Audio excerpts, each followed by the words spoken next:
The family dairy farmer no longer talks about growth. They talk about survival.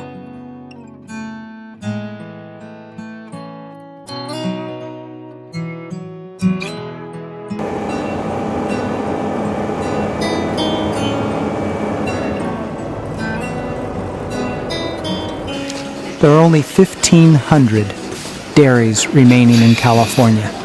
My father started this place in '52. I was born and raised here. My kids were all born and raised here, but we wound up with, in effect, the perfect storm at this point. My dad passed away 2.5 years ago. Between settling the estate and the dairy economy being in the toilet, there was just no way that we could keep this going.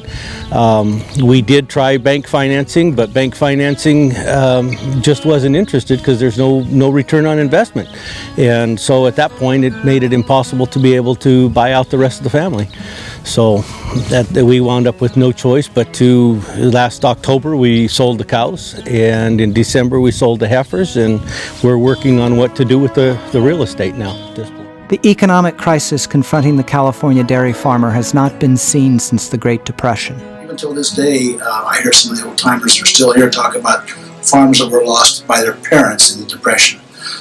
We really haven't seen anything like that until now. This downturn has not been short term. It's actually very similar to the Depression. This has been going on for about 5 years. I look around, I have my 3 neighbors, the one to the north of me, the one to the east of me.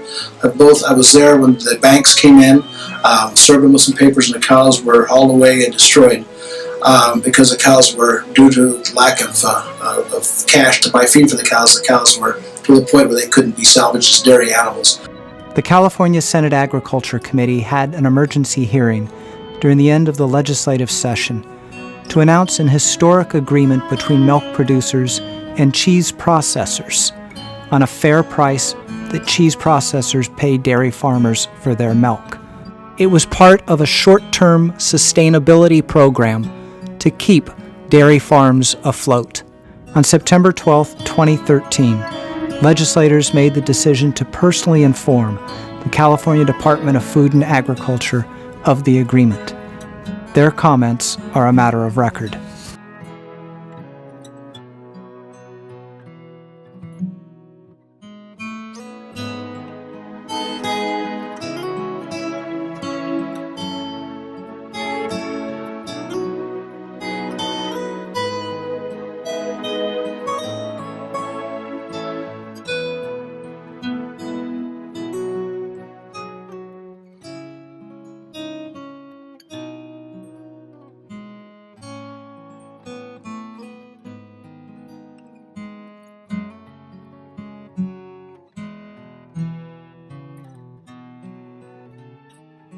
The Secretary released her determinations, findings, and conclusions from the September 12th hearing. The deal that was struck between producers and processors at the emergency hearing of the Senate Agricultural Committee was ignored.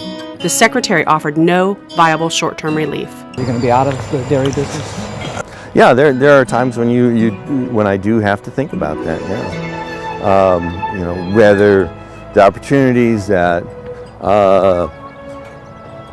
my grandfather came over to take advantage of and be successful with, and then pass down to my father, where he was able to take that and keep it growing and going. That legacy, may end with my generation.